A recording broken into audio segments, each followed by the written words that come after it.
This is the Fantasy Roadshow. Hey, welcome in to another episode of the Fantasy Roadshow. We are your hosts, per usual. You got Truck here. We got Shane O'Mac. We got Coles at Coles_sports, at S McCormick_FF, and at Fantasy_Trucker. Make sure you follow us on Twitter. Support the show. Make sure you go and follow the show at Fantasy Roadshow. Check out the Substack to get all of our weekly articles at thefantasyroadshow.substack.com.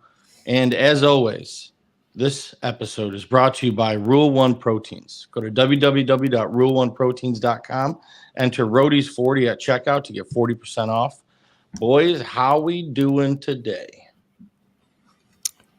Pretty good. What do we got there? Eight man auto draft league. Shout out to one of our viewers yesterday bragging about his 8-man auto draft league. Yeah, Spencer Graves. Yeah, Spencer Graves. So funny. We had some news. Yeah. So Anthony Richardson out for the year. It's official. He's going to have that surgery to repair his AC joint, and then multi-week for Kyron Williams. So hopefully you listen to Hitchhikers. Well, listen to Shane specifically. I think you were the one that was stressing like this may be a little bit longer than 1 week, which sucks as a Kyron owner. I did get Zach Evans in a couple leagues, and I think I'm going to look into getting Royce Freeman wherever I have a bench spot sort of available, even going as far as dropping someone like Jahan Dotson, and pick up Royce Freeman. To be honest, like it's going to be Evans, Royce, Gaskin, throw all three at a wall and see who sticks. I don't necessarily think it's going to be a 3-person backfield. I don't necessarily think it's going to be a 2-person backfield. I think McVay likes to trust in a running back and kind of just, this is the guy that works in the offense and primarily run him. So I think based on just like instinct and what I saw out of Freeman in the preseason, I'm willing to just throw a dart and have a 33% chance that it works. I don't know. What do you guys think? Yeah, I picked him up. I picked up Evans too, but I picked him up on the $0 bid. Like I didn't put any fab on him. It was just, hey, if I got him, I got him. If I didn't get him, then if I had a free roster space, I would have went around and picked up Freeman just for the heck of it. Yeah, that's what I'm doing. What do you think, Chuck? Yeah, absolutely. I think Evans. Truck. Can you hear me? Mm-hmm. Yeah, I got serious lag. Yeah, I guess it's me. I don't know. Oh, okay. Yeah, I don't have any internet issues right now as of yet, but I'm sure I will. But no, I think Zach Evans is going to get the first crack at it, and how he does will determine his production the rest of the couple weeks that we have him. But I do think he's the guy to own, and I think he has the best chance of succeeding in this backfield and producing the most. Although, it may just be annoying, and we're going to see a whole bunch of running backs touch the ball. Yeah. All right. Well, let's get into red and green. Oh, yeah. Red light, green light, going over the start sits, love, hate for week 7. Everybody buckle up.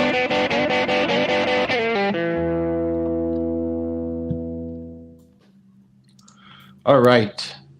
So, starting off with Shane O'Mac, hit me with your red light quarterback of the week or quarterbacks. My first one is, preface it by assuming he's going to play, but it's going to be Trevor Lawrence at New Orleans.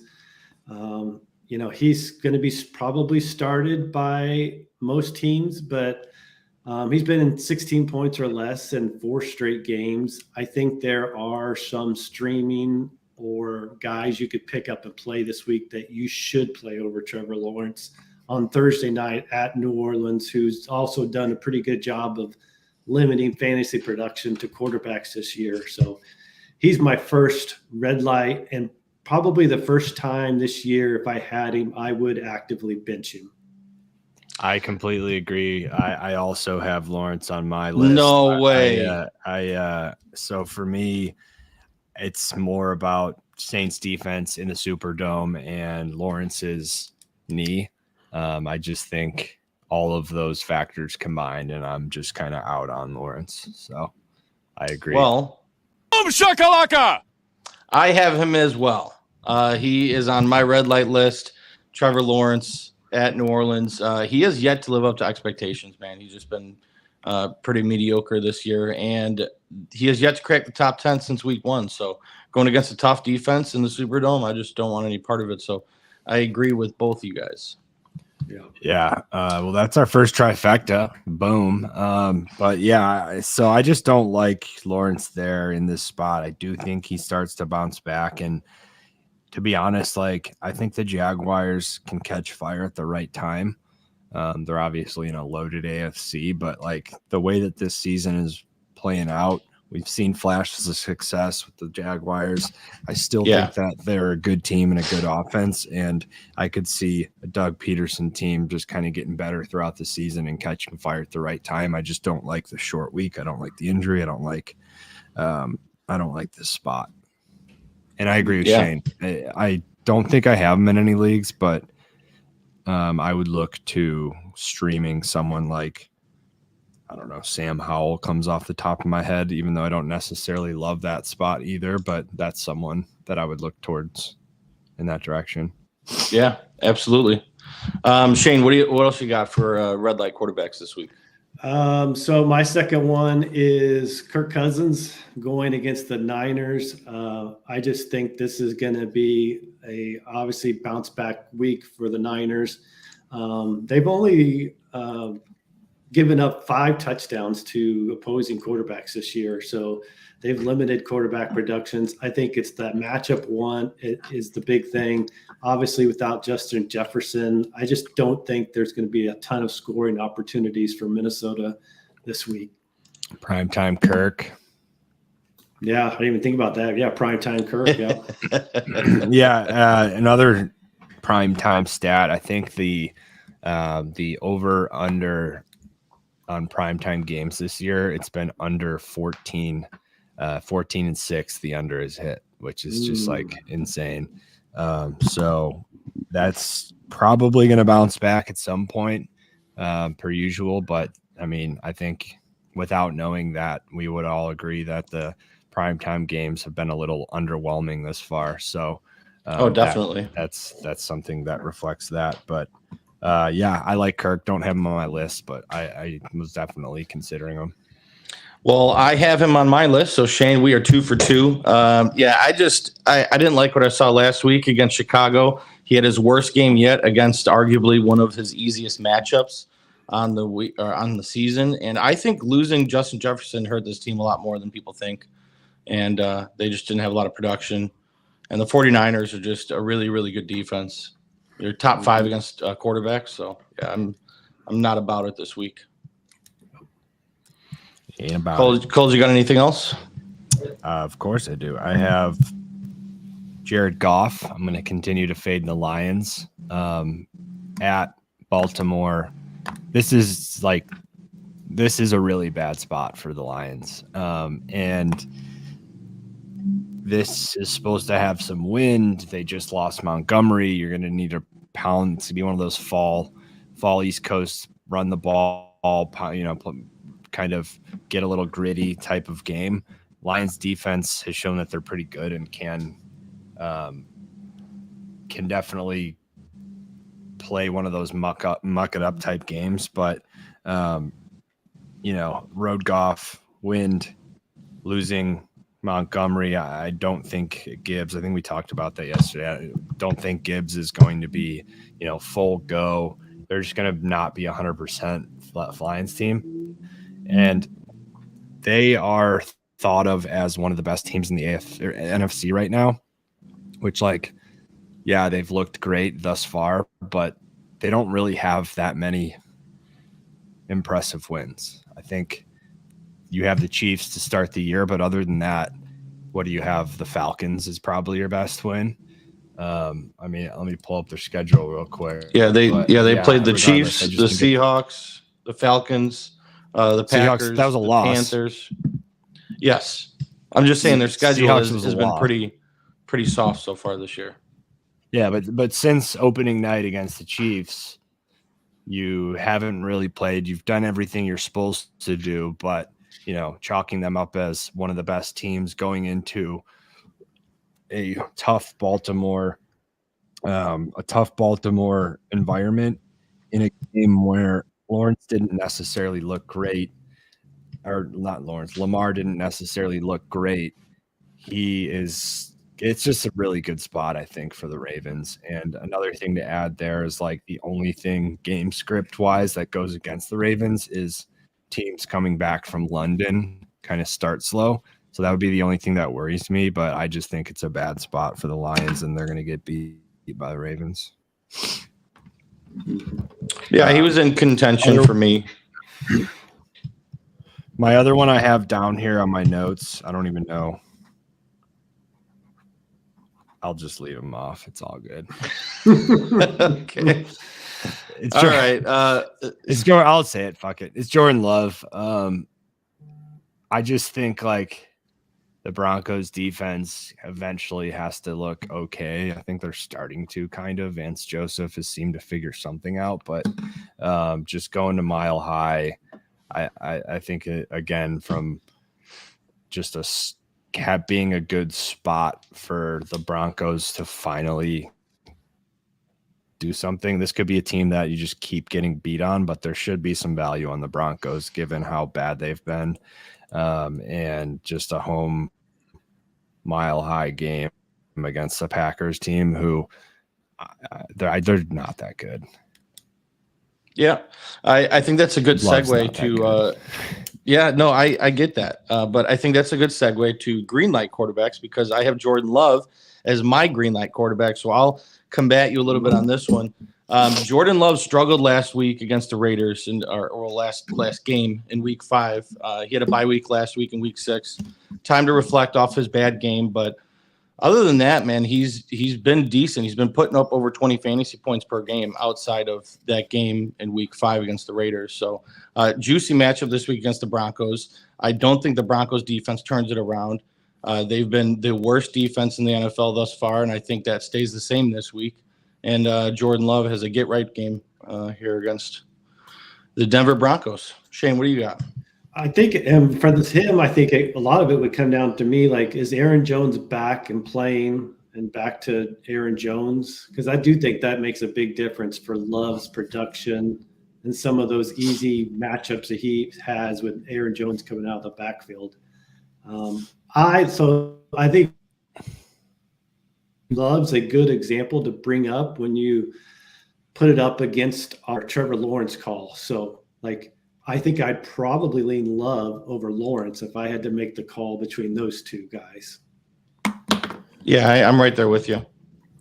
Yeah, I can see that. I probably still look further down to, like, a Howell. I really don't think Love is that good, which sucks because I was all about him and I was very vocal for him being good. I just think he's either not good or it's going to take some time for him as a starter to learn.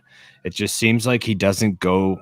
It's not as bad as Ritter. Like, Ritter literally doesn't go through progressions. He just throws to whoever's on his mind before the play starts. And it kind of Love doesn't really see the field as well as I think you need to be a successful quarterback. So I think, Vance Joseph's going to drop a game plan that just kind of flusters him and makes him look bad in Mile High. All right. Coles, who else do you have on your green light list?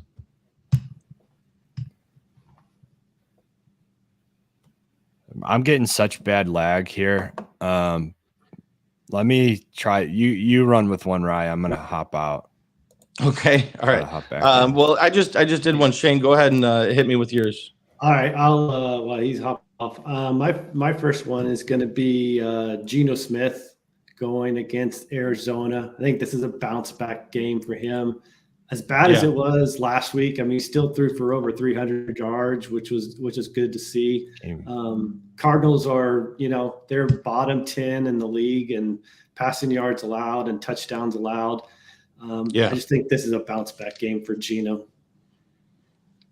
Yeah, I like that. I wanted to put him on my green light list. It just makes me so nervous. Geno Smith, like he just hasn't been good this whole season, So it's like it's a good matchup, and he's probably going to have a good game. That's what it comes down to, Yeah, and I think of his production, I was like Kenneth Walker getting more action and converting more touchdowns inside the 10, inside the 5, where in the past you were seeing a lot of those touchdowns be passing touchdowns to either to Tyler Lockett, who he's bound for about later, and DK Metcalf. But, those are kind of converting over to some rushing touchdowns now. Yeah, definitely.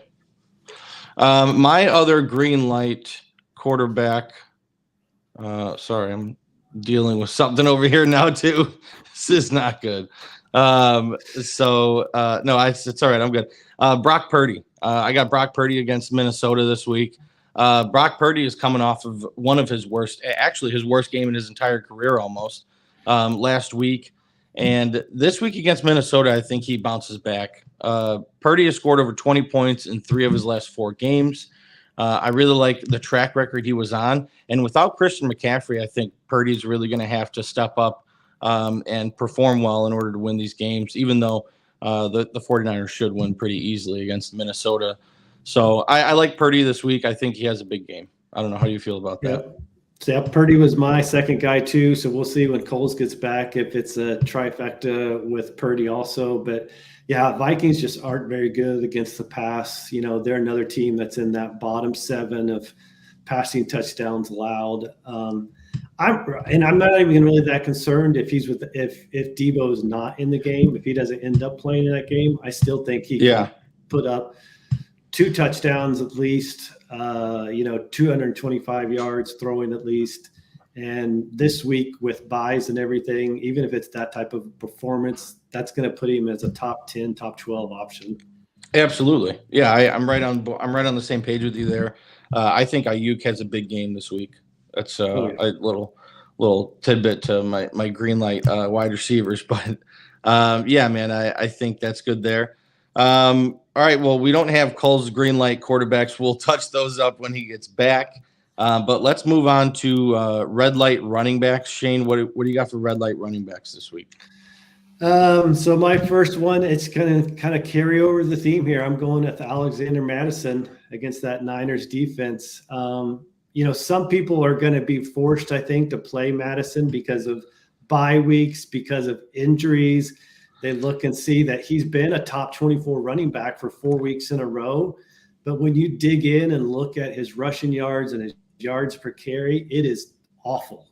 It is not good. It's not good. Now, we're not seeing Cam Akers cut into his production like we thought we would, but this 49ers defense only allows 80 yards rushing a game. I think they put the clamps on him. And like I kind of said with Cousins, I just don't think there's going to be a lot of scoring opportunities in this game. Yeah, I'm right there with you. I would be hesitant in starting Madison. Coles, welcome back. I hope Did you say he was the last 4 weeks he wasn't a top 24? He was a top 24 running back last 4 weeks. Yeah. I thought it was all season. Is it just the last 4 weeks? I just saw the last 4 weeks. Let me look because I thought I saw somewhere that it was all season. I didn't fact check it, but no, week 2 he was running back 48. Yeah, I thought there was 1 week. As much as we like Sleeper, their desktop version is fucking dog shit. Their what is? Desktop version. Yeah, that's why I use mobile only. It's fucking dog shit. I hate Yeah. it. But anyways, yeah, I whatever. But yeah, so I saw something like I saw that he hadn't been outside of top 24, and I was like, what is going on there? Because I just haven't been impressed. But that's because the Vikings have 0 rushing touchdowns. Yes. So yeah, I have Madison on my red light list as well. What did you guys go through? I did a quick restart. I guess it wasn't that quick. That was our first red light running back. I was waiing for you to finish your green light quarterbacks. I don't think you talked about any of them. I had Jordan Love and Brock Purdy. And Shane, who did you have? I had Geno Smith and Brock Purdy. I have Geno Smith. I love that spot against the Cardinals, coming off a loss. It's just like a no-brainer spot play. And then, of course, Lamar Jackson. I talked about him coming off a game where he wasn't great. He usually plays outstanding. I just lost Truck. Are you in there? He's coming back. There he is. Fuck is going on? I don't know. So yeah, Geno Smith, and then also Lamar Jackson. Talked about it a little bit with Goff. I think that's an outstanding spot for the Ravens. Lamar Jackson coming off games where he doesn't look great. He usually doesn't have 2 of those in a row. And if it is windy, a chilly fall, windy game, the Ravens just know how to play ball in that. And to me, that means Jackson's going to let it rip with his legs. So I wouldn't be surprised if we see one of those performances from Jackson where he gets close to 100 yards on the ground. But give me Lamar and Geno. Those are my green light quarterbacks. All right. Yeah, I can get behind those for sure. All right, so do it. Red light running backs. Going back to bounce off what Shane had. My red light running back this week is a combo. It's basically the Indianapolis Colts backfield. It's Jonathan Taylor and Zach Moss. I wouldn't want to play either one of them. Moss has been a top 10 running back in both games. Taylor has been active. But as we know, as we've been talking about on the show, Jonathan Taylor's role will be improving and it's going to progress. But I don't see either of these guys being able to do much against this Browns defense. And that just goes for the Colts as a whole. I'm just fading the entire team this week. Running backs, wide receivers, quarterbacks. I think this Cleveland defense is going to shut them out. Yep. Yeah, I have Moss on my list. I think not only is it just a horrible matchup, I think his role is just going to slowly fade a little bit. Every week that Jonathan Taylor gets more game experience, more, snaps under his belt, that's going to continue to decrease for Moss. So between the workload decreasing and a horrible matchup against the Browns, who are one of the best defensive lines, I have Zach Moss on my bench. And I'll probably have to start both of them, so that's fun.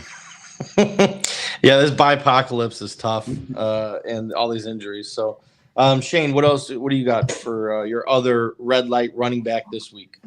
I had Taylor specific because I think this is the week people put Taylor's in their lineups. If they have both of them, I think they're going to look at it like this is the week where he gets more of the carries. But what I was looking at is he kind of really helped save his fantasy day last week with like 50 yards receiving. And I just don't see that against this Browns defense, them giving up any of those big chunk receiving plays.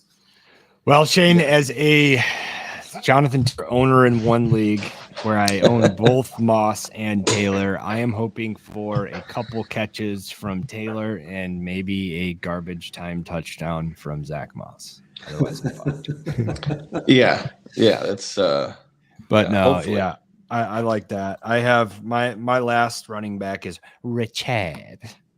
Richard, right? Richard, he's just bad. Richard is bad.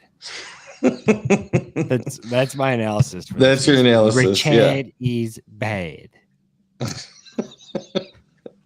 Yeah, no, I mean it's like workload's been his whole thing. He hasn't produced with it, and You're starting to see Keyshawn Vaughn get some snaps, and that's not good. I mean, it's not like that's a huge threat to him losing his job, but certainly losing touches, which has been the calling card for Richard is bad. I feel like that's in the South Park episode, or it should be. Richard. I have Rachaad White as well on my list. I don't know who's still starting him out there. Like, if you are, what are you doing? I will be. Okay. So that's the thing about this red light list this week. It's like we're highlighting players that are playing, but in certain leagues, you need anybody that's going to be touching the ball this week. So there are I leagues understand where you shouldn't start every player we're naming on a red light list. That being said, I'm in 14-team leagues with 3 flex positions. So yeah, you don't have the luxury of. I'll give you my fucking login, and you find someone that I should start over Richard or both Colts against the fucking Browns. Exactly. But Rachaad White has only finished inside the top 20 once this year, and that was in week 2. Like every other week, he's been outside the top 20. He's been bad. And the Falcons are the 4th best team against running backs. Richard. I want no part of Rachaad White or the Bucs, really. I think the Bucs are going to struggle to find momentum this week against the Falcons. So I am starting both of them. I'll show you who I'm starting instead of Richard. This is instead of Moss. And I unfortunately have to start McKinnon. There's Damian Williams, Keyshawn Vaughn, Myles Gaskin, Juszczyk, DJ Dallas, Amir Abdullah. Doesn't get any better for me. That's bad. That is Dulcich. Bad. I could pick up Braxton Berrios, Deontay Hardy, Khalif Raymond. So, maybe look at Hardy, but yeah, it's not good. No, that's rough, man. So, all right. Well, Shane, did you finish your red light running backs? Did you mention all of yours? Okay. All right. So we can jump on to green light running backs we love this week. And I'll kick it off. My first one is Kenneth Walker versus Arizona. Now, I mean, the Cardinals have a bad defense. This is no secret. They're one of the worst in defending against running backs, allowing over 25 fantasy points per game. Walker has been a top 15 running back in each of the last 4 weeks or his 4 games, scoring 6 touchdowns in that span. Like, he's just a monster. I think he has his best week yet and finally surpasses 100 rushing yards. And I'm going to go out and say that Kenneth Walker is going to be the number 1 running back this week. That's what I'm saying. Yeah, I mean, I would also put him on my list. I left him off just because I think that he's probably ranked 3 or 1. So, I mean, that's he's just going to dominate. That's the only reason he's not on my list is because I think he is RB1. So yeah, he's going to have an awesome week. He's an awesome running back. That's the reason why Charbonneau, who also looks outstanding, hasn't been getting a lot of playing time, is because what has Walker done to let anyone else get a touch over him, Yeah. So yeah, in a game where the Seahawks dominate the Cardinals, a divisional game, I just think Walker's going to be running wild. So I agree. Shane, what do you got? I'm going to go with Brian Robinson this week. Whoa! Yeah, that could be considered a shocker. Given the landscape we're in this week, I don't think it's that shocking. I don't know. It's not that pick of the week. But the Giants, they're giving almost up 150 yards rushing a game. I just think you look at his last 2 weeks, and it was kind of tough matchup. So the Falcons are a tougher run defense than people give him credit for. And then the week before that, he was just totally game scripted out of that game with the Bears. I mean, once they got up, so many points, that's not a game script that's good for Robinson to have. Let's talk about the Bears run defense.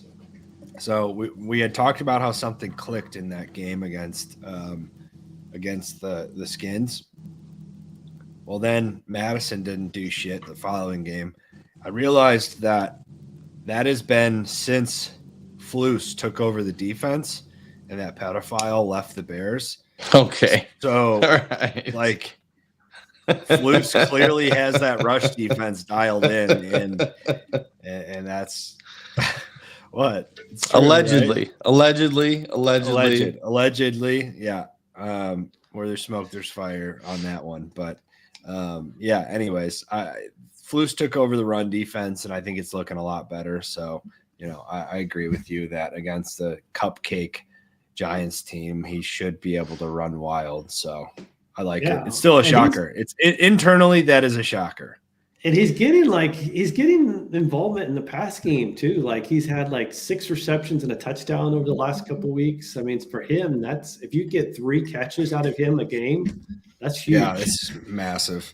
Yeah. I'd be interested.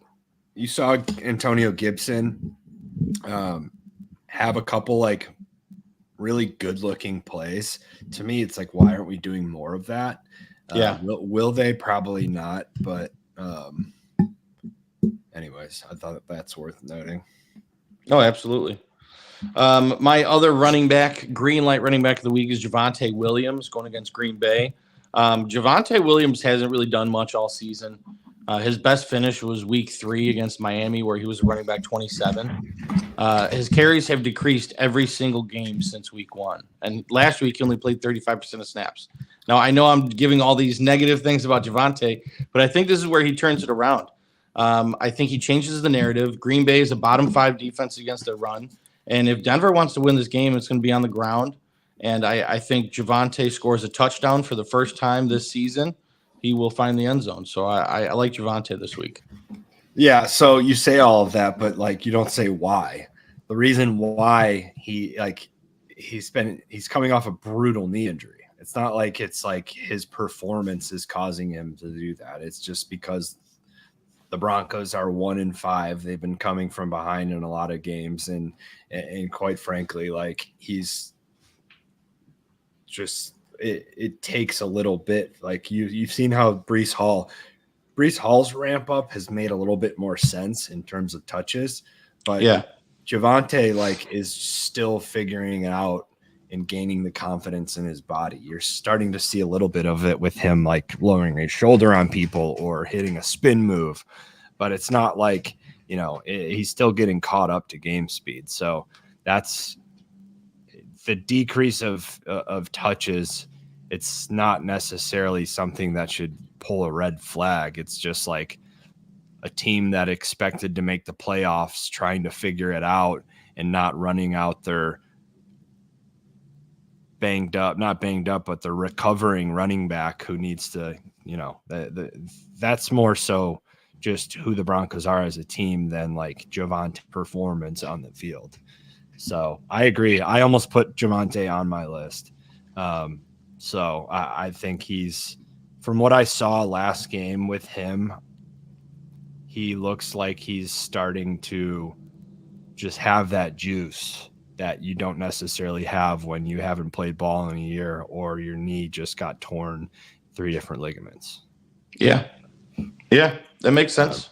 Shane, what do you got on that? Yeah, I mean, but he's just going to be maybe 2 weeks behind him, So we saw the explosion with Hall. So I think he's trailing him maybe 1 or 2 weeks. So I love this. I just love to see that backfield become a 2-man show, and just whether it's Jaleel supplementing Samaji instead, that's fine. Just narrow it down to 2 guys.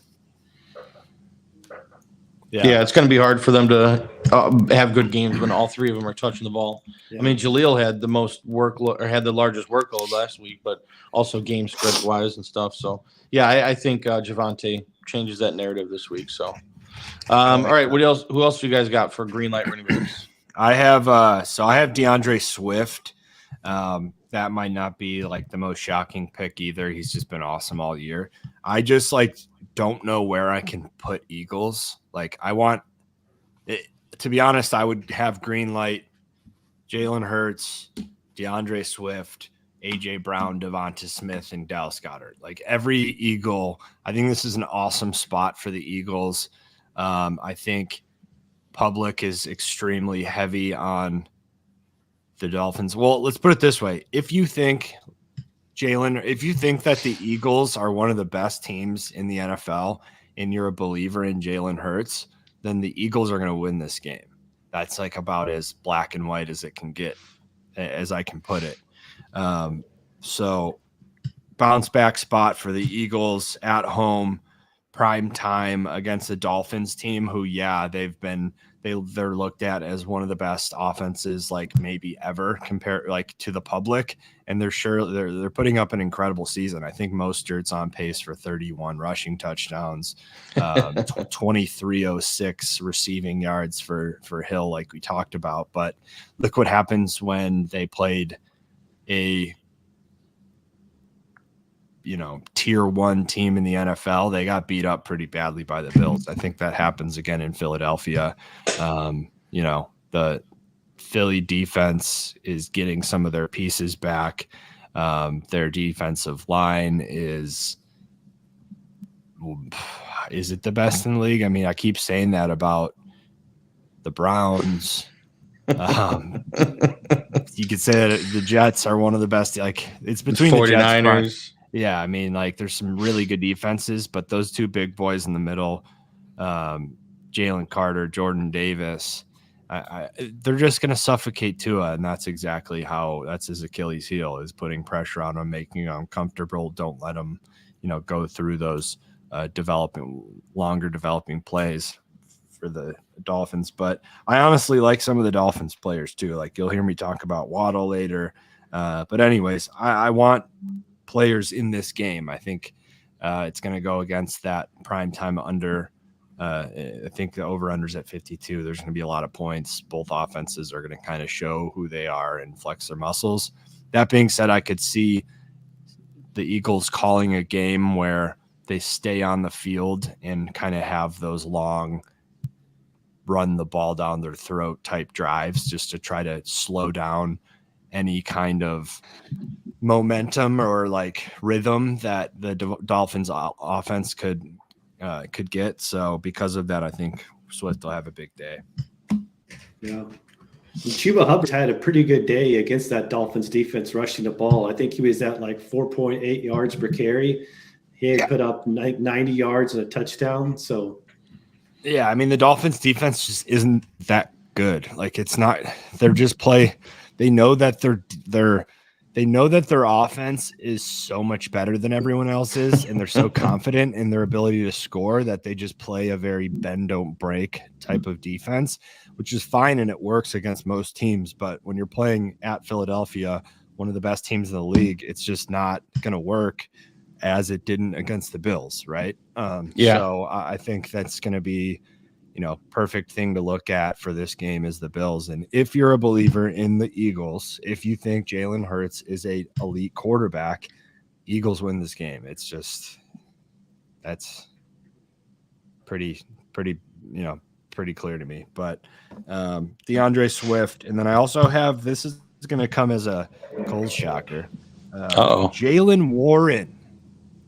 Jaylen Warren. I'm intrigued with this because I'm starting him in our Sportizos league. So yeah, lay it on me. On me. Did that tickle your fancy, Shane O'Mac? Yeah, it did.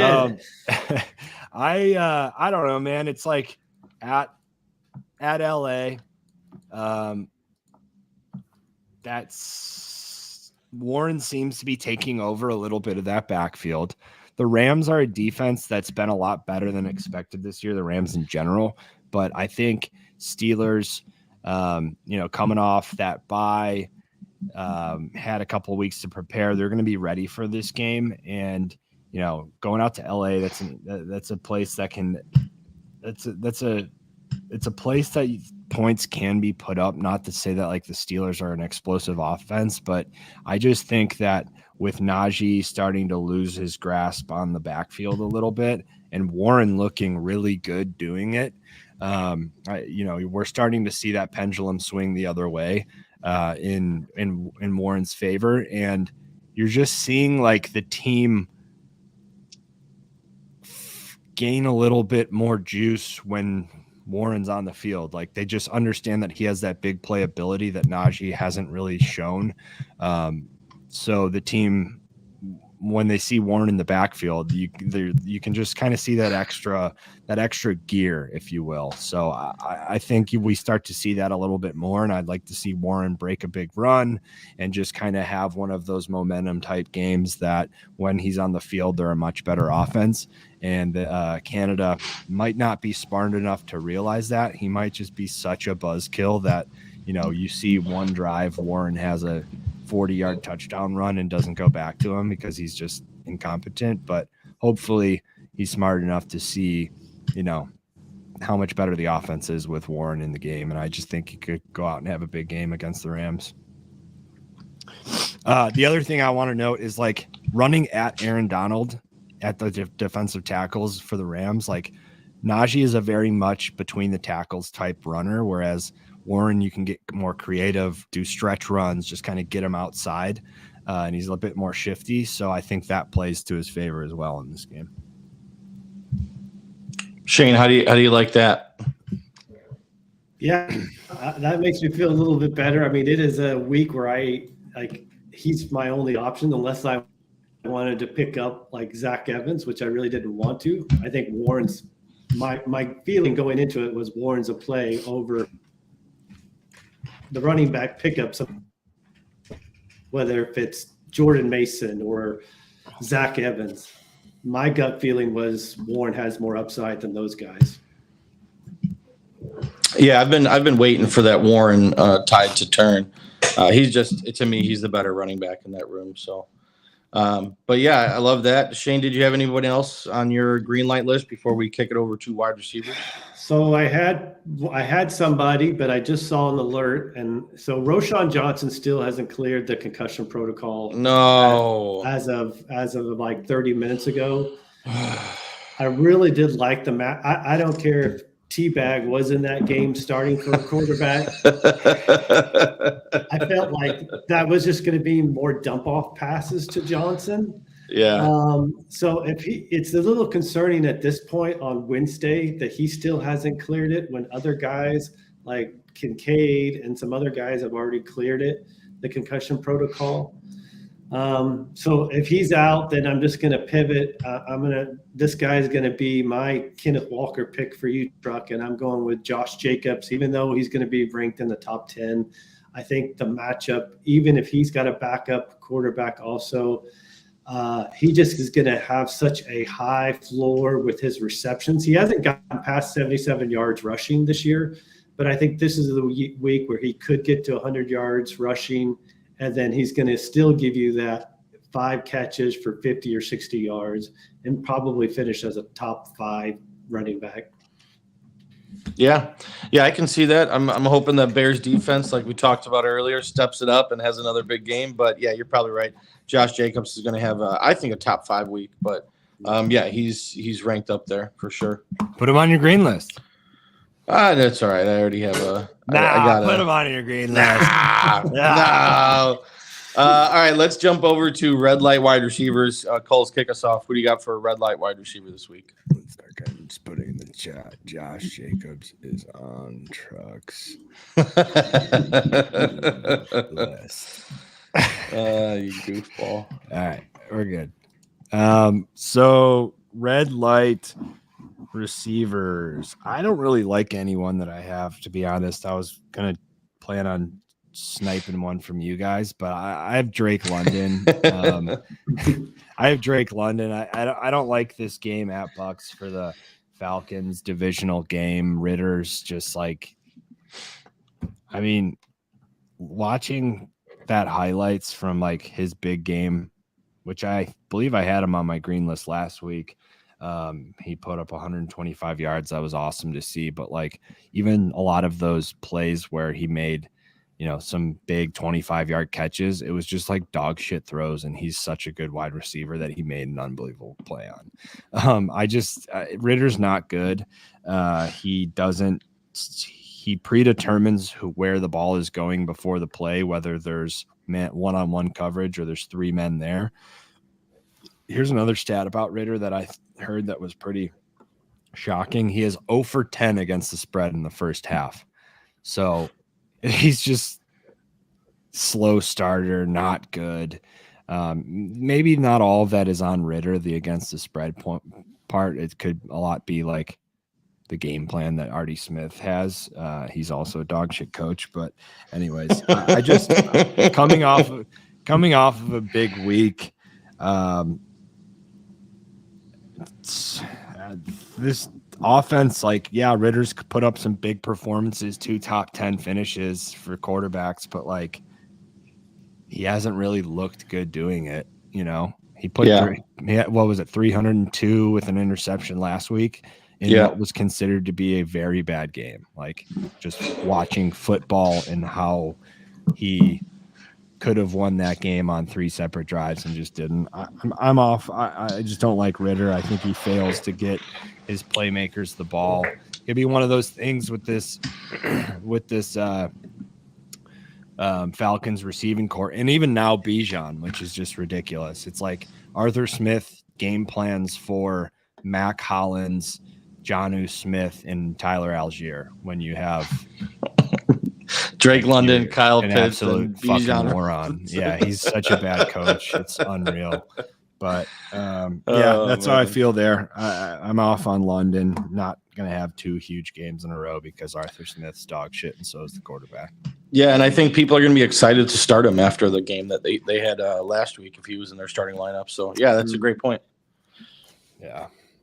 I'll go ahead and kick it off. I have Michael Pittman on my red light wide receiver list. I talked about fading the Colts earlier with my Taylor and Moss, and it goes the same thing for Pittman. I mean, Minshew did throw over 300 yards last week, but he also threw 3 interceptions. And this week, the Browns are allowing the fewest passing yards per game, 124 yards per game. And they're really, really good against stopping quarterbacks from having a good fantasy day. So I think that goes inside with Michael Pittman having a bad day. He had a good game last week, but I don't think that continues this week. I would look elsewhere. Yeah, I had Pittman also. You know, it's what's funny. I was looking up and I couldn't believe it, but so like Pittman had 10 or 14 targets last week. He had 9 catches. So he had 9 catches last week. The Browns have only given up 35 catches to wide receivers in 5 games. I mean, Pittman was on my list also. Yeah. Shane, who else is on your list? So I'm going to carry over my Trevor Lawrence team. I'm going with Calvin Ridley. And I put my money where my mouth is. Last week, in one of my big leagues, I traded away Ridley. And part of it was I just was not like seeing this. Christian Kirk and Evan Ingram are taking away opportunities from him. Like, it's over like the last 5 games, like Kirk's had like 25% of the targets while Ridley's only had like 15%. I mean, they're taking away those opportunities. Travis Etienne is taking away scoring opportunities. When they get inside the 10, he's converting on his running opportunities. And I just think this game at New Orleans is set up to be, maybe they max out at 14, 17 points. So maybe you get 1 passing scoring opportunity for the team this week. Yeah, that makes sense. I mean, that's kind of why preseason I was off on Ridley, was knowing that Kirk, knowing that Ingram. I mean, we kind of knew that this team was a little bit crammed. Like week 1, perfect example, Zay Jones. How many targets did he have? That was a lot. He almost had double digit, I think. Double digits, maybe. Like, no, there's just so many mouths to feed there. And like, Zay to me is not even like that big of a mouth. Like, he's not that good in my mind. But Kirk he was wide receiver 1 last year. Like, Trevor Lawrence has an entire year of success with Kirk built, with Ingram built, so Ridley's an incredible talent, but he just adds another mouth to feed in that offense. Etienne's a guy that we knew is going to get going this year. Since he is a huge part of that offense, he is fully healthy. he is Trevor Lawrence's guy. Like, so I don't know. There's still going to be games. It's kind of weird to say, but like Ridley to me now is almost like a wide receiver 1 boom bust type player. So that's the reality right now. Yeah, I think we'll still see some big games from him, but he's not. To me, he's not a wide receiver 1 because it's going to be so inconsistent. But and he'll probably have Lattimore locking up on him for most of that game. 100%. Yes. Yeah. Definitely. Yeah. So I thought about putting both of those guys, Pittman and Ridley. I just couldn't really figure out where I wanted to go. But yeah, anyways, I had London, and then also Terry McLaurin is my second guy. Terry McLaurin? Yeah, which, like, to me, it's not the worst matchup. You're at Giants, but it's going to be a low-scoring game, divisional game. We're going to see some low-scoring divisional games. Falcons, Bucks, Commanders, Giants. I just think a few, like, even the Cardinals, Seahawks, like, I think the Seahawks will put up points, but I don't think the Cardinals really will. Anyways, I think you're gonna start to see some of these like close, frustrating fantasy games.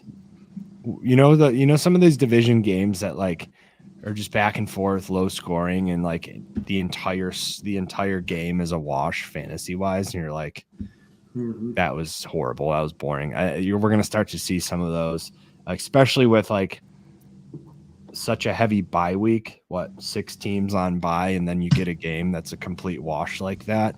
We're going to start to see some of these lower scoring fantasy games. I think the Commanders Giants is going to be one of those. McLaurin is this Giants team had a little bit of success against the Bills going at home. I think Deonte Banks has been a pretty bright spot for the Giants defense, which doesn't have many bright spots. Let's be honest. They've been just bad. But I don't know. I could see Kayvon Thibodeau having a good I don't know. It's so hard for me to say why the Giants are going to have a good game defensively because they're just have been so underwhelming this year. But I have that feeling that the Giants defensively look good. This is a low-scoring game. Maybe Deonte Banks steps up and has a pick. I don't know. They're such a bad defense. I'm having a hard time, scripting why it's going to be a good defensive game for them. But, anyways. Yeah, no, that makes sense. I have a couple duos I wanted to bring up that I'm fading. It's George Pickens and Deontay Johnson and Mike Evans and Chris Godwin. I don't like either one of their matchups. I don't like those game scripts. Pickens and Johnson. Pickens and Johnson. Okay. Yeah, George Pickens and Deontay Johnson. Deontay's coming back. This should be his first game back, right? He didn't play last week. Yeah. Yeah, his first game back. So I wouldn't be playing him this week. I feel like that's pretty self-explanatory. But the Rams have been actually really good against the pass. They're allowing the third fewest fantasy points per game to opposing wide receivers. And I don't trust this Steelers offense to produce good games for Pickens or Johnson. And then Evans and Godwin. I mean, we've talked about this Atlanta defense for weeks now. And I don't think Baker Mayfield is good enough to overcome this tough of a matchup against the Falcons. I don't like any of the Buccaneers players this week. Gross week. I might be starting Pickens and Deontay. I mean, it's either Deontay Johnson, Josh Downs, Wan'Dale Robinson. I picked up Downs Robinson yesterday. There's 2 flexes. Pickens is already in one of those flex spots. So I either start Pickens and Deontay or I start Wan'Dale, which is probably where I'd go. Yeah, I just over Josh Downs. Yeah, I would go Wan'Dale over Josh Downs. And I combo them up, Deontay. But Pickens is obviously, I think it's well known he's got the best chance of having a good game between Pickens and Johnson. But I would go elsewhere if I could, but it doesn't sound like you can. Well, and Pat Fryermuth will be back for the Steelers also. So That's a great point. One more person to take away some targets. Yeah, absolutely. All right. Are we good there on red light wide receivers? You guys got any more that we didn't mention? Nope. I'm just Okay. looking All at right. this team and getting depressed. I'm gonna have some ugly teams, man. Oh, that midweek fantasy depression. Gearing up for this week. All right, Shane, why don't you kick us off? Wide receiver, green lights. Who do you love this week? Who's locked in your lineups? This guy I'm going with is he's coming off his worst game. I'm going to Puka Nacua against the Steelers. Puka. He only had 26 yards receiving, but like you got to look a little bit past that and see that he dropped a touchdown pass that you don't see. Yeah, like 25 yarder. Yeah, that he normally wouldn't do it. He still got over 30% of the targets. Then a couple of things like the Steelers, they're not the good defense against the pass. That like they've been in the past. They're like 25th in the league passing yards allowed. And then just don't discount the Rams throwing the ball even more this week with Kyren Williams out, getting that down inside the 10, inside the 5. Maybe we see more passing opportunities in that game. Yeah, Stafford's licking his chops. He's like, ooh, I can throw the ball 50 times this game. So here's an interesting thing. I split a dynasty league. It's actually commissioners sitting over to the right over there. I proposed potentially try. So I have Puka Nacua. I have him on my taxi squad. And I asked my partner in that league, I said, would you trade Puka Nacua in dynasty right now for Rashee Rice, who is someone that I have on my green light list? And Puka is on taxi, so he would if this is correct, Truck, he would have to go to that player's taxi, but then I would get Rashee Rice on my active roster because he's an active roster player, right? Yes, this is the first time we've had a situation like this, and my dynasty league is a little different. I have the taxi squad locked. So you can't promote anyone from the taxi squad. You just put them there, and they're stashed all year round. So in this situation, he can't promote him to trade him. And when Coles asked me about it before, it was trading for another taxi squad member. Was that right? You were going to swap taxi squads? I mean, regardless. Yeah, but now, I mean, with an active player, yeah, I think I would let that go through. If he's going to stay on his taxi squad, goes to taxi, and then active goes to active. Yeah, yeah. So I would have value in that. I could play Rashee this year. He wouldn't be able to play Puka this year, right? But I think that Rashee has the potential to become number one. I've told you guys how high I am on Rashee. Yeah. So, and then Puka, like, I don't know. The reason why we're not going to do it is my partner thinks Puka is has top 10 potential as a wide receiver. Okay. Hey, Cooper Kupp is getting old, man. That's what he said. Cooper Kupp's 31. I was like, yeah, so is Stafford. Yeah, that's my only concern is Stafford. So I would do the trade just because, like, I like Patrick Mahomes number one. Kelsey's getting old too.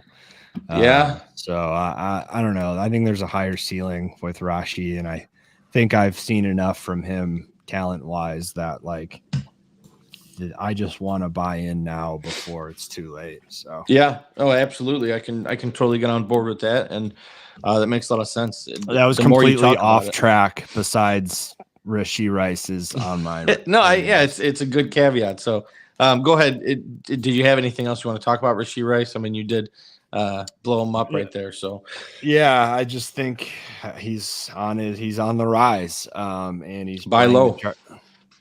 And he's playing the Chargers this week. I'm excited to watch that game. I always love the Chargers Chiefs game. So I just think it's going to be, I don't even know if high scoring, I want to call it high scoring. I think it's going to be a very active game. Like always, teams are going to be, up and down the field. probably leading to points, but you never know with the divisional game. Yeah.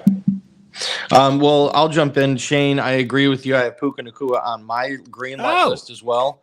For all the same reasons you mentioned, I'll piggyback off of all those. Steelers not have a good passing defense. Puka coming off a bad game, dropped that touchdown. I think he bounces back this week and expect a big game from Puka. And then as well, I do have Jalen Waddle. I know, Coles, you mentioned him earlier. He's on my green light list. Coming off of 2 big games, man. He's got a touchdown. Yeah, there goes Shane with the Waddle dance. I love it. Yeah, there you go. We all do it. Yeah, he's coming off his best game yet, man. 10 targets in week 5, 9 targets last week. He has a touchdown in both of those games. Your window to buy low on Waddle is closing, and it's closing fast. Like, he hasn't been where the caliber of wide receiver that people drafted him. So you may be able to catch somebody with a bitter opinion on him because he hasn't really been producing thus far in the season. So I think another bold call here. I think his best game yet, and he gets over 100 yards this week. So. Yeah, I agree. I have Waddle, but before that, I want to go back to Puka. Truck, you definitely were the middle school kid wearing puka shell necklaces, weren't you? I definitely had a puka shell necklace growing up. Yes. All right. I just wanted to make note of that. But I bought it on my Myrtle Beach vacation when I was in 6th grade, 5th grade. Did you ever get to frosting the tips too? Or no, I never did frosted tips. Had the spiky hair. I had the massive gel in the hair, spiky hair, but never did frosted tips. That style I did not care for. Just wanted to note that, but yeah, I like Waddle as well. I just like this game. I mentioned a lot of points. Waddle, I think Slay is coming back. So you're not going to see the Eagles lockdown defense like we saw a little bit last year. Like they're still going to have to get caught back up to speed, but I just think we're going to see an awesome Sunday night football game. And Waddle, I'm so excited to see the Waddle in Philly. Yeah, pumped. But yeah, big game from Waddle. Big game from. You're gonna want to start any Dolphins and Eagles player you have, and just kind of have a nice, relaxing Sunday night. We might even be on stream. Who knows? But yeah, a lot of points in that game. Yeah, absolutely. Shane, what else you got? You got anything else? Yeah, so I would like to go back to Rashee Rice because I think Rashee Rice could be I think Shane O'Mac, shocker of the week. Rashee Rice is a top 20 receiver this week. Ooh. Wow. Yeah. Let's go. There's just a couple things I like. I mean, obviously the Chargers, they are horrible against the pass. They allow the 3rd most fantasy points. But I mentioned this last night on our waiver wire show. Don't discount the Justin Watson injury. Like him being out, he was taking up a lot of snaps and a lot of routes run. He was doubling up Rice in both of those categories.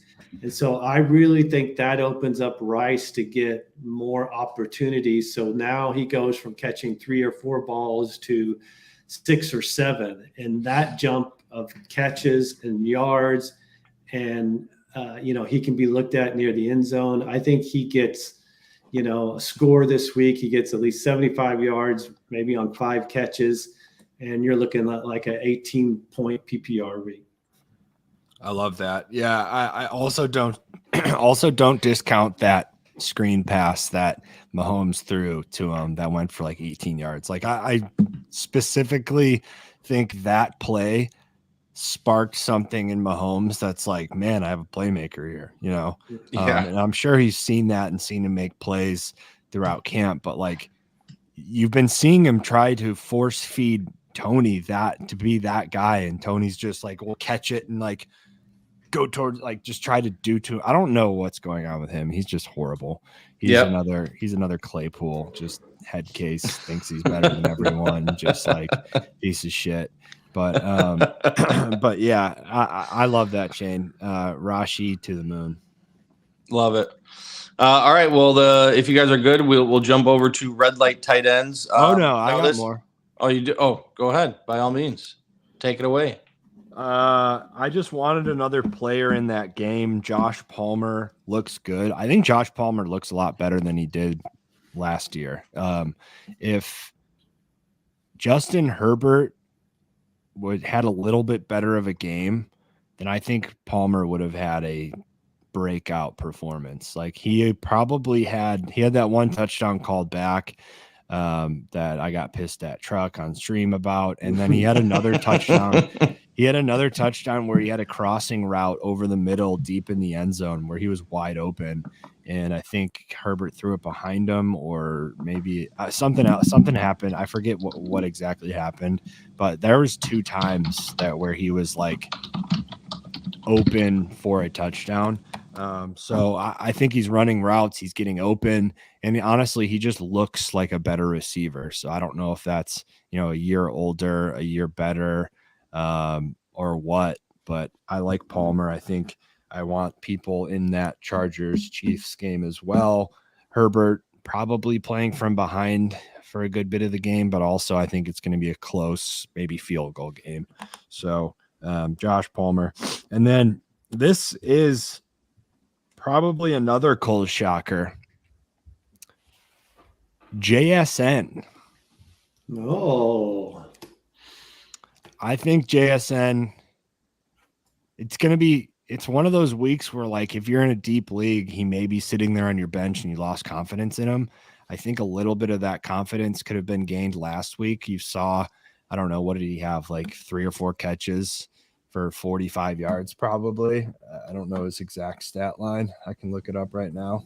Yeah, but, something like that. I think JSN got going a little bit, and Gino is going to look to kind of grow his role. I mean, he's so talented, right? It's just been a lot of Walker, and then a lot of trying to keep Metcalf happy. In order for Metcalf to be happy, you have to throw him the ball a lot.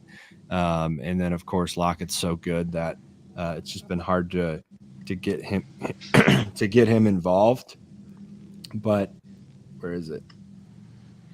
4 for 48, so on 5 targets.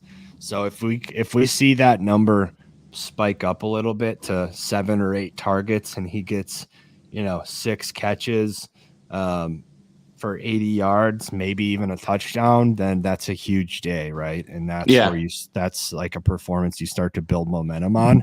Well, in order to really start that, a 4 for 48 is something to build on, so I just like, after a slow start to the season, maybe start to build both on like JSN and his personal confidence, but Gino understanding that he has another weapon that can take that offense to the next level. So let's feed that and see if it grows. And I can see that happening here against a horrible secondary for the Cardinals. So I don't know. Yeah. Maybe if Gino would stop throwing to Bobo the Clown. I just, for some reason, dude, I just every time I watch that game, he's Bobo with a catch. It's like 2 targets. JSN, come on. He only had 2 targets. Yeah, throughout the season, I'm talking. Bobo's seems like more active than JSN. All right, Coles, you got anything else?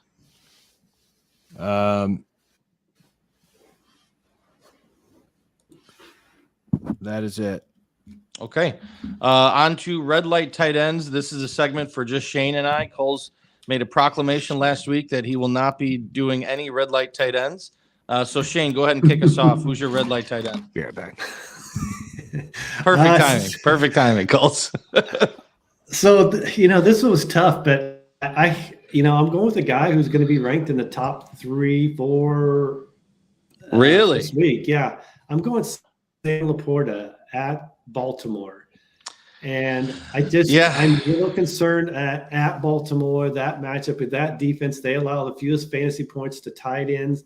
They've only given up 22 catches. I looked up to tight ends all year. So I just have some concerns with Laporta having his normal where he could get maybe 6-7 catches for 50 or 60 yards. Maybe we start to see a little bit more Jameson Williams targets and catches also. So I just have a slight concern with him this week compared to what he's normally been doing. Yeah, I'm on the same boat with you. I have Sam Laporta as my red light tight end this week, and I took a look at his numbers. He's had 2 great games. Now, mind you, they are great games. 22 points, over 22 in week 3 against Atlanta. Not over 19 points in week 5 against Carolina. But outside of that, he's been pretty mediocre. It's kind of middle of the road. 8 points, 11 points, 9 points, 7 points.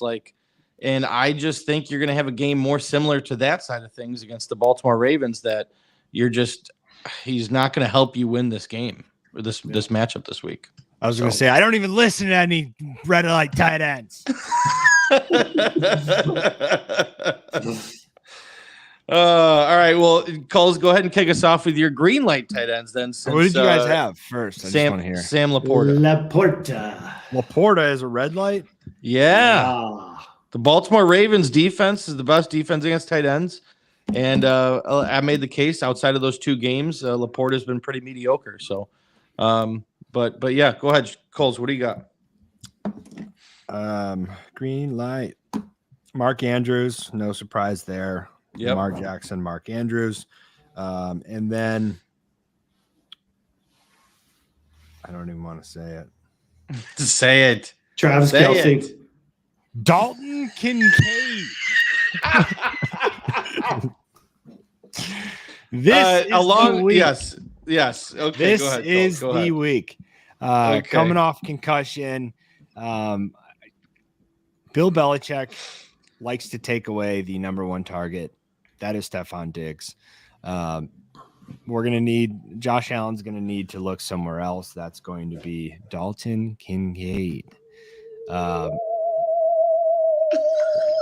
I just wanted to do the conspiracy because I feel like, Coles, this is going to be a weekly thing for you on Red Light, Green Light, where this is the week Dalton Kincaid comes into action. This is it. Oh, this is actually the week. This is actually the week. Bills are going to beat the shit out of the Patriots. It's going to be one of those I don't know for sure the last few years of the Bills kind of outperforming the Patriots. Yeah. They have gone into Foxborough and slipped up, right? I don't know that for sure. That's what my brain is telling me. And this is going to be one of those Bills know that the Patriots are down and they're going to fucking kick them while they're down. Yeah. So I think that Bills are going to score. Diggs will be limited to a certain extent. But I think this will be one of those games where you're going to have to see production from other pieces of the Bills offense. And that brings me to Dalton Kincaid. Those are my 2. All right. I like it. I can get behind it. I love me some Kincaid, and I can't wait for him to show up. So that's where I'm at with it. All right. Well, Shane, who do you got for your green light tight end of the week? I am going to Mr. Roller Coaster tight end himself. I'm going to George Kittle. I think this is the up week. You got no CMC, probably no Deebo Samuel, or a limited Deebo Samuel, where he's maybe just like he was 2 weeks ago when he's more of a decoy. And I think Kittle draws in more targets, more receptions. So this is his up week. Okay. I like it. Green light, wide receiver, Brandon Ayuk. Put him on my board right now. Yeah, he was on my short list this week. Brandon Ayuk, green light, wide receiver. But my green light tight end this week is Luke Musgrave. Going against Denver. Luke has started this year kind of hot and cold. He's been a top 15 guy 3 out of 5 weeks, 8 targets in week 3, 7 targets in week 5. The Broncos ranked dead last in defending against tight ends. If he gets anywhere between that 7 to 8 targets, I think he has a good game. So I think he will be a bright light in your lineup this week, Luke Musgrave. I'm forcing you to bet the over on that game. The over on the game? Yes. I'm not. I won't be doing that. Why? You just named literally every player on the team that. I named 2 players, Jordan Love and Luke Musgrave. Those are the only players I named. Javonte Williams. Okay, yeah, Javonte Williams. I forgot about him as well. Yeah. So you're betting the over. No, I just think Javonte Williams can have a good game. Luke Musgrave can have a good game, and Jordan Love can have a good game without the over hitting. So. Okay, well, you're gonna bet the over. We'll see. We'll look at it. We'll look at it on the Thursday night live stream. We'll look at it. You can't just contradict yourself. You have. I don't think that's contradicting. The two things going over. The game is those going two things over do not in have your to mind. live together simultaneously. You can think Yeah, people they do. can have a good game and the over not hitting. I don't think those have to be the same. They're not in the same in my opinion. Then you're just contradicting game scripts, and then that's just like. However it works in your dumb brain, calls that works for me. So I'm the one. You're the one contradicting game scripts, but you're calling me dumb. That's just how you refer to. I'm not calling you dumb. Now we're on to. I'm not calling you dumb, because in many streams you refer to your brain as your dumb brain and how it works for you and how you make sense of things. So if it makes sense for you to think that I'm contradicting, next thing we're gonna hear out of your mouth, Ryan, as Shane just slowly slips out of the you're screen. You're gonna compare a Canadian goose to a bald eagle. Is the next thing that's gonna come out. Oh, shout out to Joe Orico. Yeah, no, because you're not gonna get me on this. Those two things do not live together in unison. But if you want to believe that, then that's on you. So that does it for our red light, green light segment of the week. We are now getting into our mailbag segment where we answer all your questions, all your comments here in the live chat. Thank you all for joining. Thank you all for sticking around.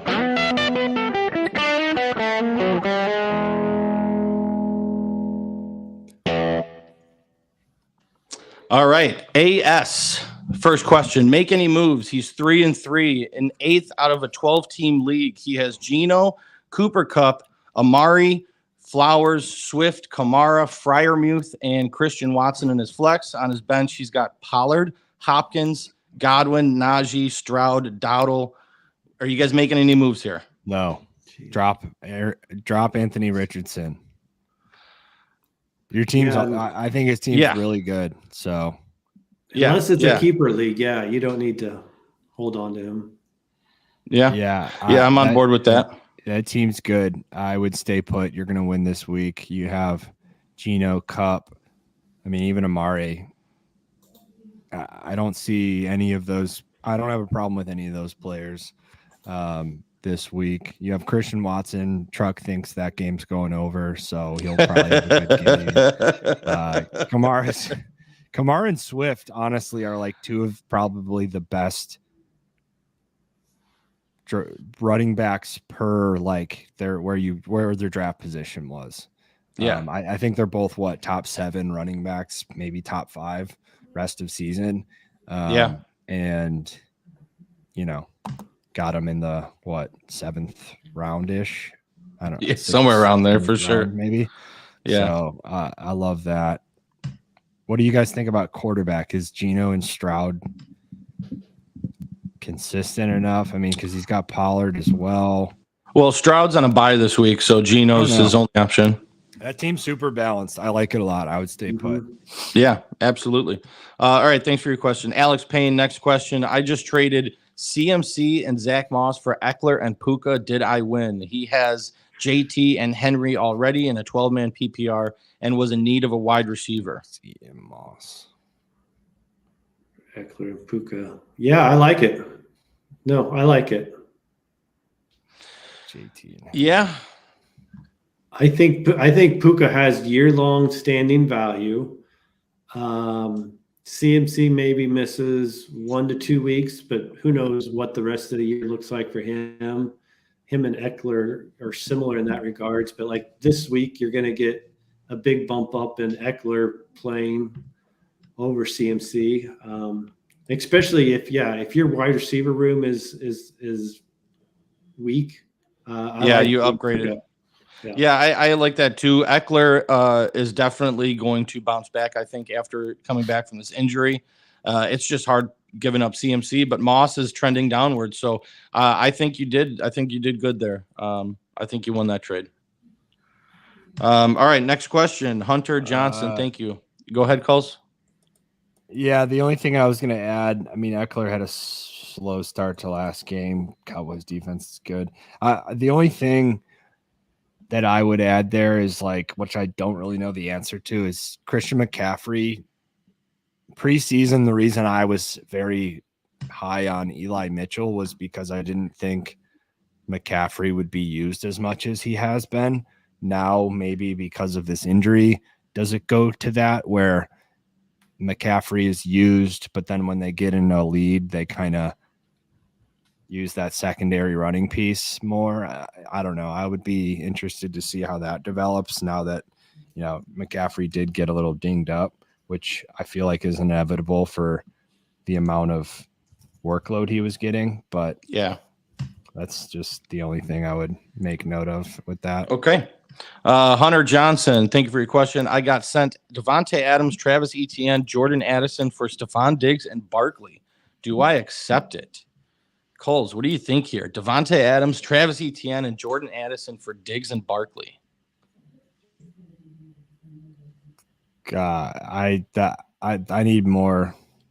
I need more context. Yeah, as a caveat, we would like to mention everybody asking questions. Please give us as much context as possible to help us give you the correct answer or to guide you in the right direction.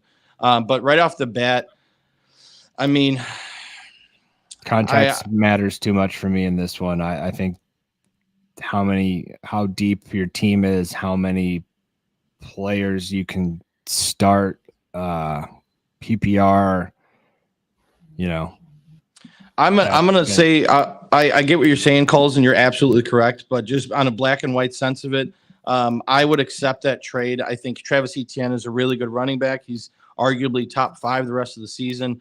Barkley is a great running back, but that offense has been terrible lately. And Jordan Addison is on an uptick because of the Justin Jefferson being out and Devontae Adams as well. So right off the bat, without any other context, I'd probably take the trade. Devontae Adams as well. What does that mean? Because I would disagree in that I think he's trending down this season. Definitely trending down, but he's still a target monster in that offense. Like, he's still a beast. And I would take Devontae Adams and Jordan Addison with Travis Etienne for Diggs and Barkley. I don't know. Shane, what do you think? I would take it because if Adams' shoulder is right, which I've got to think it's fine. It's not too big of a concern. I think the targets and receptions are going to be similar with him and Diggs. Diggs is going to put up more yards, maybe a little bit more touchdowns.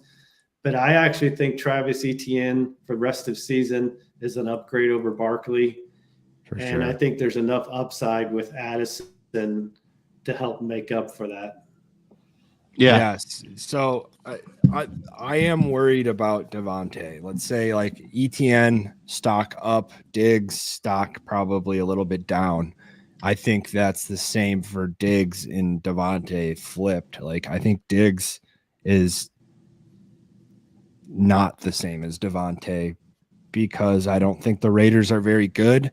I don't think so. Like, we've been talking about this Raiders team and McDaniels being a bad coach and them. What are they? Are they 3-3 right now? The Vegas Raiders are 3-3. Yes. Yeah. They're so second in their division. They haven't necessarily things haven't blown up for them yet. It's been kind of, they're sitting in a decent spot, but we have seen a little, we've seen a little bit of preseason early on in the season, Devontae Adams being frustrated. They seem to have bounced back a little bit, but now you have Jimmy G injured. Things just aren't for me with the Raiders. I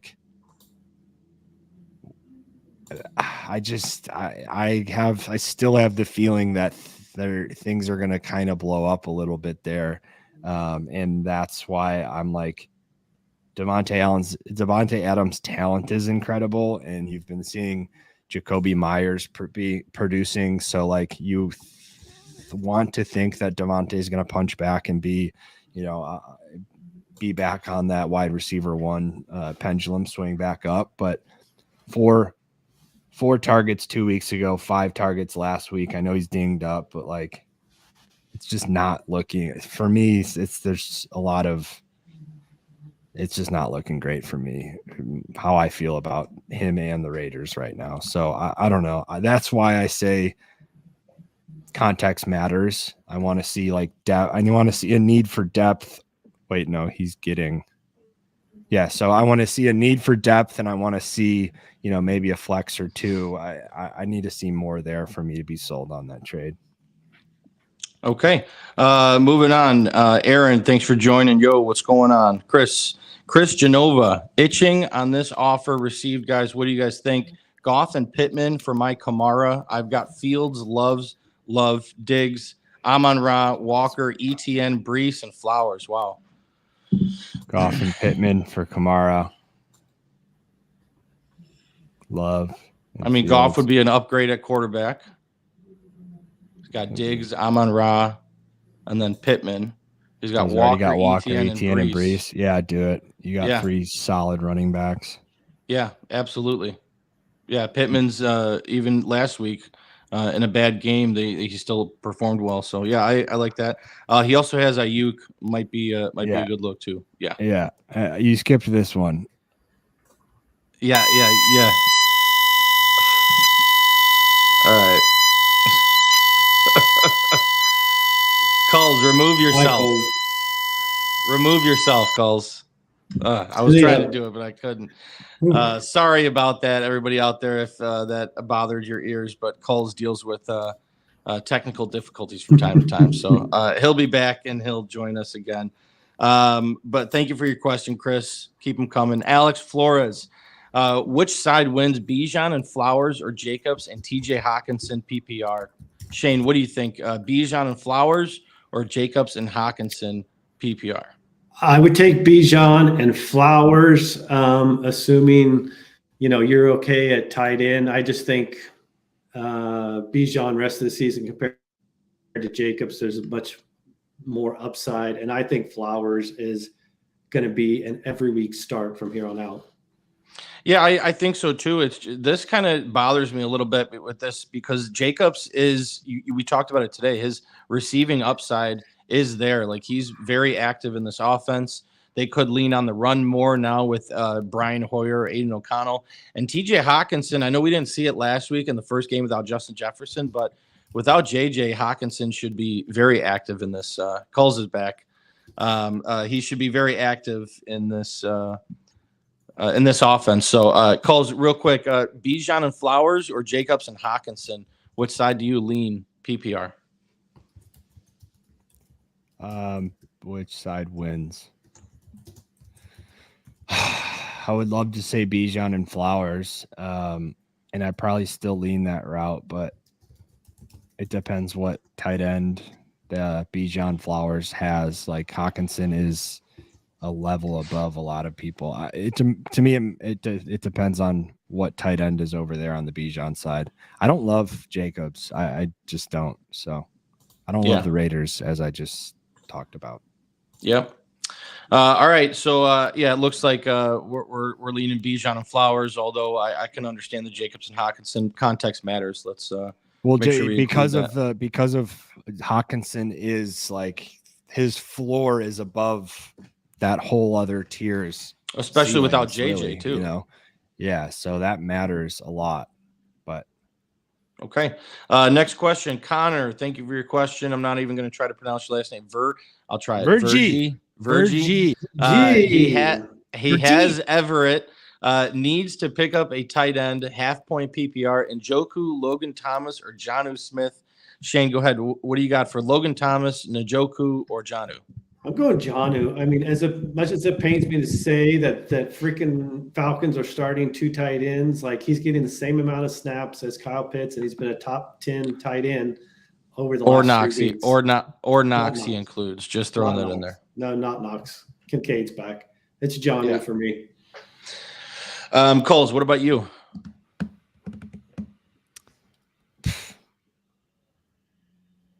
Fuck. Njoku. Njoku. It's funny because I'm Logan Thomas, so we're all split here.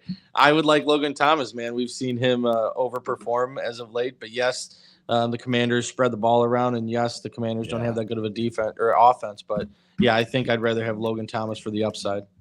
Yeah, I like consistency at tight end.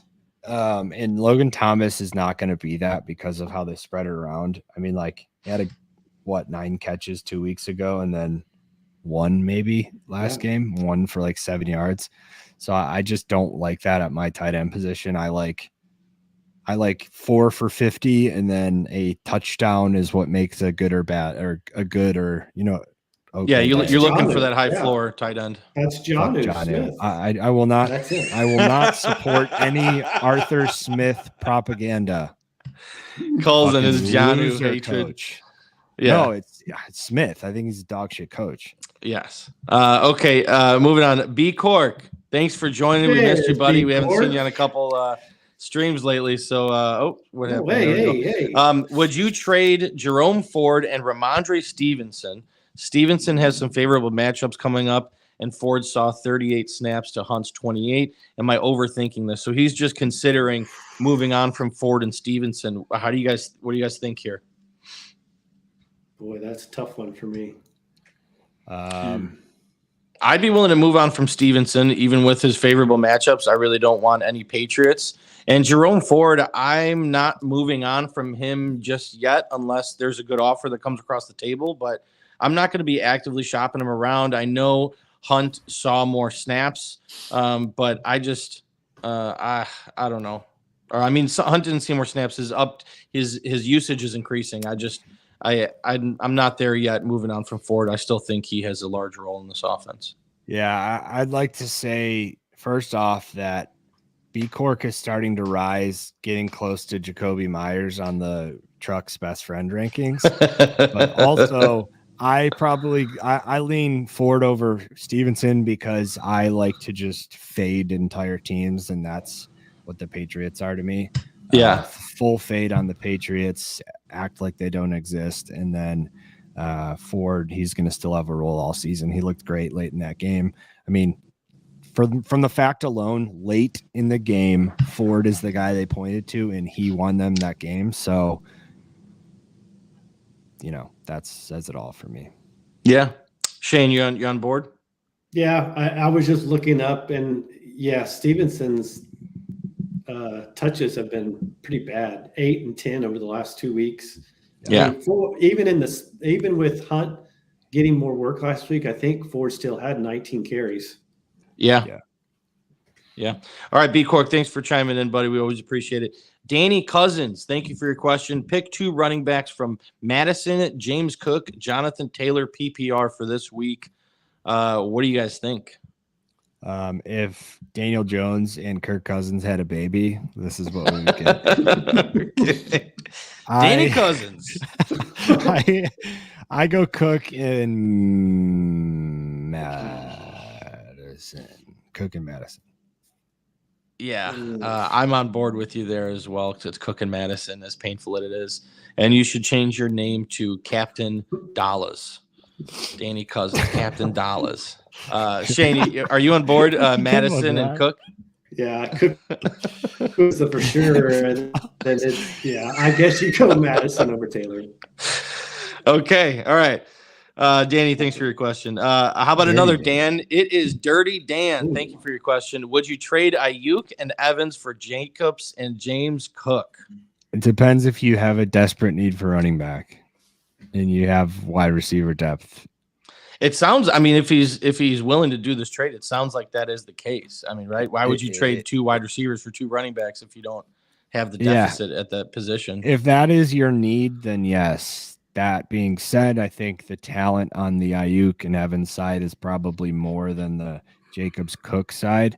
I'd be a little worried if I was a James Cook owner right now, and I'm not a Raiders guy, but Ayuk is a wide receiver 1 on one of the best teams in the NFC, and Evans is a 1,000-yard receiver every single year, and is going to be chasing that here late in the season. So that being said, if you have a need for running backs and your team gets better, you shouldn't always focus on winning the trade, but how does this make my team better? End of story. Next question.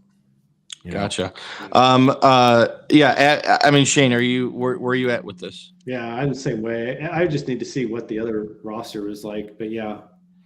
Yeah, definitely. If it makes your team matters. better, Yeah. B Cork chiming in with the previous question. He's clarifying. He's looking to grab Stevenson for Jerome Ford, and I would not do that. Yeah. Okay. All right. Next question. Rob from Cali, half PPR, 10-man league, plenty of options in the waiver. Did you say anything else with that, or you just chimed in? I love that, Rob. Keep smoking the reefer, bro. Yeah, Rob from Cali. I don't see anything else in the comment section to clarify what you're talking here, but yeah. Lays it down, Robbie Cali. Fernando Meza, thank you for your question. Geno Smith, Howell, or Carr to start week 7? Geno. I am on board there as well. Connor, thank you for your question. What wide receivers ahead of the trade deadline are you targeting as buy low, either going somewhere that benefits or next man up? Judy, Mims, D-Hop, Burks, 8-man dynasty PPR, half-point PPR. Mims.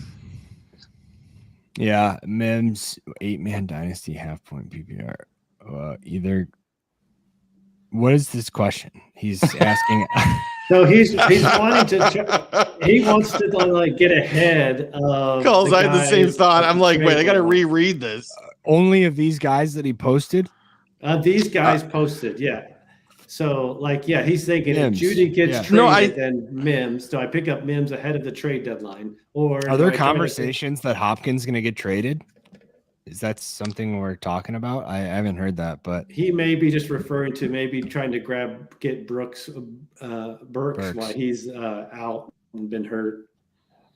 So 2 thoughts pop into my head. First of all, I think Judy genuinely is going to get traded, so I'm all over that Mims pickup. That's something I've been pretty vocal about.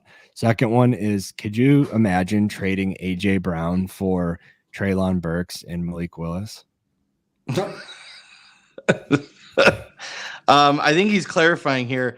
He's saying, what wide receiver would you target ahead of the deadline? Anyone out there? So he's not just Rice.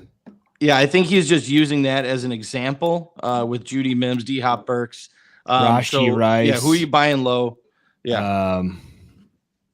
I don't know. Let's start throwing guys out there. Jalen Waddle, I mentioned earlier. If you can get him as a buy low, he hasn't. He's been underperforming from where people drafted him, and you may be able to get him. He's probably going to have a decent price tag, but I think he shows improvement throughout the season. Shane, you got any buy low wide receivers out there? See, I'm trying to think here. Probably not going to get Flowers after his game last week. One of those Denver guys, probably Mims. I don't mind. You could probably get him real cheap. One of those Vikings receivers, Osborne or Addison, I think volume's going to be there. T. Higgins. Yeah, there you go. Coming off an injury, bye this week. I would think he's back to 100% after the bye. Yeah, I can get behind that. That makes a lot of sense. Coles, did you have any? Nico Collins is a good buy low right now. Yes. Brandon Ayuk is. What would you say about DJ Moore right now? This If here's what I would say about DJ Moore. The people whoever has him is probably worried about these next couple of weeks. But if you have the ability to just stash him on your bench and see how he progresses with T-Bag as quarterback for the Bears, then maybe hold on to him, because when Justin does come back, I think DJ Moore kind of goes right back to the role that he had before the injury. So yeah, if you can afford to stash him, then I would buy low. One more, Devonta Smith. Yes. Yeah. That's a great one, Shane. Devonta Smith is definitely a buy low candidate. He has been underperforming as well, and he should be.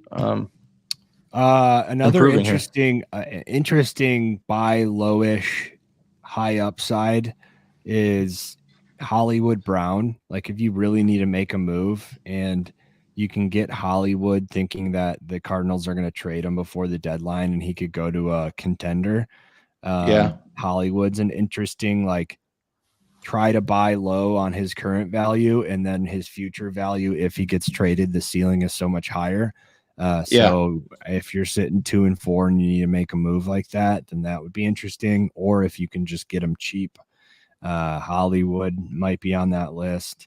I like Amari Cooper. I know Shane doesn't, but with PJ Walker, he still had a 100-yard game. He had 108, 116, and 90 in 3 out of his 5 games. I don't know. I like Cooper. I do too. See the Browns, who just got a win with PJ Walker against the best team in the NFL. I like them to make a surge late here in the season, and hopefully Deshaun comes back healthy this week and they start to, show what Deshaun could look like if healthy and performing well. I don't know. It's probably it for me. I can scroll all day and throw people at you. But hit us up on Twitter as always for more conversations about it. But Connor, thanks for your question. Next one. Yeah, Virgie, we want to know how to say your name too. Truck wants to know say your name for next time. Virgie. Yeah. He's clarifying. It is Virgie. By the way, I nailed it. Virgie. Let's go. Yeah. All right, Evan Gittleman, thank you for your question. Got offered Hawkinson and Zach Moss for Laporta. Do I accept full PPR? You accept that. Yeah. Even though Moss is trending better. Yeah, but Hawkinson's better than Laporta rest of the year, right? Yeah. Yes. Yeah, I would do that. So someone's willing to make that and trade. Then try to flip Moss for anything. Yes. Also, who should I start in my flex? Jalen Warren, Kareem Hunt, or Jamison Williams, half-point PPR? Green light, Warren. Green light, Lauren. Yeah, Jalen Warren, man. Jalen Warren is the play here. I agree with you. That's the flex. Shane, you in agreement? I saw you clapping over there. I am. Okay. Casey Martin. Yes, Casey, listener. thank you. I have Herbert and Howell at quarterback. Would you give up Howell for Laporta? I only have Kincaid at tight end. Pickett is best quarterback on the waiver wire. 100%. You have Justin Herbert. Oh, it's a 2-quarterback league, right? Doesn't clarify. It has to be, I would imagine, right? I think this is a 2-quarterback league, so this makes it interesting. Well, if it's a 2-quarterback league, you're not going to trade a quarterback for a tight end. I need to know if this is a 2-quarterback league. I have to. Yeah. I would have to. Casey, let us know. Yeah. All right. How about the next question? Lex, plant some trees. Should I drop Jalen Warren, Elijah Mitchell, Sam Howell, or Deshaun Watson to pick up Kyler Murray? 21-day window opened up. Watson and Howell are my only quarterbacks. 10-team, 1-quarterback league. Thank you for clarifying, Lex. So who do you guys think? Should I drop Jalen Warren, Elijah Mitchell, Sam Howell, or Deshaun Watson? None of them. Maybe Elijah Mitchell if you really are bullish on Kyler Murray. In order for him to come back this season, get game ready, and be a threat in fantasy means that he needs to produce rushing, which I just don't see for this year coming off an injury and it already being week 7. And your quarterback needs a couple weeks. He probably needs a couple weeks at least to practice, and then another couple weeks to ramp up. So now you're already sitting at week 11, 12. I don't see it happening. Fantasy. Yeah, and your quarterbacks are still pretty good. I think Deshaun Watson, eventually plays good when he comes back from this injury that he's dealing with. But Howell's a good placeholder as well. So I think you're still in a good spot. I did mention after our waiver episode, I mentioned a truck. I was like, damn it, I meant to say if you have an open IR spot, stash Kyler if he's available, because there was some news that his window might be opening, which you just actually said in there. But so it might be a sneaky move to just like stash on an IR spot, but I wouldn't go around like inconveniencing my current roster and team in any way for him, because I just don't see that ceiling being there at all really this year. Yeah. Evan Gittleman wanted to chime in with that comment he posted about the Jalen Warren, Kareem Hunt, Jameson Williams. Were you still trusting Jalen Warren against a tough Rams defense? I think so. Yes. Between your options. So yeah, I think you're good there, buddy. All right. So next Rob question, Callie's we got Rob Callie. Someone sent me this trade: Dameon Pierce for Nico Collins. He has Collins. I have Aaron Jones, Bijan, Chuba, Jalen Warren. I can pick up Tyjae Spears. My wide receivers are Gabe Davis, Keenan Allen, George Pickens, and Curtis 100% Samuel. do that. Yes. You Aaron Jones, Bijan. That's all you really need there for starting running back. Warren's gonna get both Warren and Chuba But should he's be. no. Yeah, Hold on, the reverse. Coles. He would have to give up Nico Collins, is what the trade is. Oh, yeah. I thought it was like he would be getting. Someone sent me this trade for Nico Collins. Oh, yeah. No. Yeah, don't make that trade. No. Rob Callie, thanks for Good chiming catch. in. Thanks for another question, buddy. Catch. Fernando Meza, you guys still rather I pick up Geno Smith over Carr, even with Carr's upcoming matchups? Yes. Geno Smith has a great matchup this week. Carr has been playing like somewhat well, but he's not good in the red zone. And even with good matchups coming up, like I think you can find other options as well. You guys on board? Yeah. Gino. Yeah. Okay. Jake Rebholes, thanks for your question. Should I trade Kyron Williams and AJ Brown or Kyron and Jamar Chase for Aaron Jones and Devontae Adams? No. I got Pollard and Chase on a bye this week, and I'm 2-4, so he needs a big win. If you're going to trade Chase or Kyron, like I think you can do better than Aaron Jones and Devontae Adams. We don't even know for sure what Aaron Jones is coming back this week to. I mean, is he back for sure, and what type of workload is on his first game back? Yeah, very true. And you could leave Kyron out of that completely. Like Chase for Jones and Devontae, I wouldn't accept that. I'm a Chase owner, and I would want more than Aaron Jones, who hasn't played at all and is coming off a hamstring injury, and Devontae Adams, who's just had 9 targets in the last 2 games combined. Yes. Yeah, absolutely. Casey Martin was to clarify, that is a 1 quarterback league. 100%. Now, so accept. Yes, Howell for Laporta. Yes, do that. Absolutely. Please. And that's coming from Mr. Kincaid guy here too. So I'm a Mr. Laporta guy. I'm also a Mr. Laporta guy. Okay. Yes. All right. AM, thanks for chiming in. Thanks for your question. Hi guys, 10-man PPR, full PPR. Should I trade Monty, Ridley, D. Pierce for Pacheco and Lamb? So Montgomery, Calvin Ridley, Damian Pierce for Isaiah Pacheco and CD Lamb. Obviously we need more context. Context or not, I'm probably in. Lamb's the best player in that trade by far. Yeah, Pacheco's been playing really well. Monty might be gone for 2 to 3 weeks that we know. Ridley's hot and cold. Week 11 is what week 11 is when he could come back. Lamb's way better than Ridley, and then Pacheco is just, we know what his role is. And coming into the season, Chiefs running backs average 1.5 rushing touchdowns per game under Mahomes. I don't think we've seen that really this year, have we? No. So I expect that number to start to come up. I think Pacheco starts to get some touchdowns on the ground here.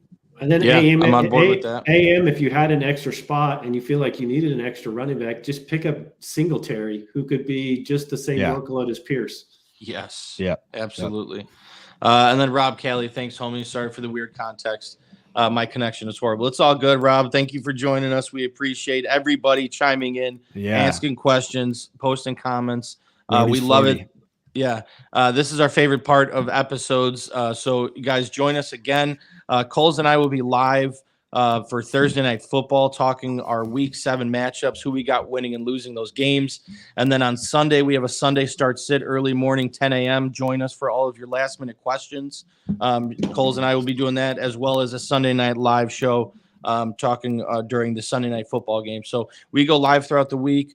Follow us on Twitter. Yeah, where's our Twitter tags under here? I gotta remove our Rob Cali comment. Yeah. Follow us on Twitter at @fantasy_trucker, at @smccormick_ff, at Coles_sports.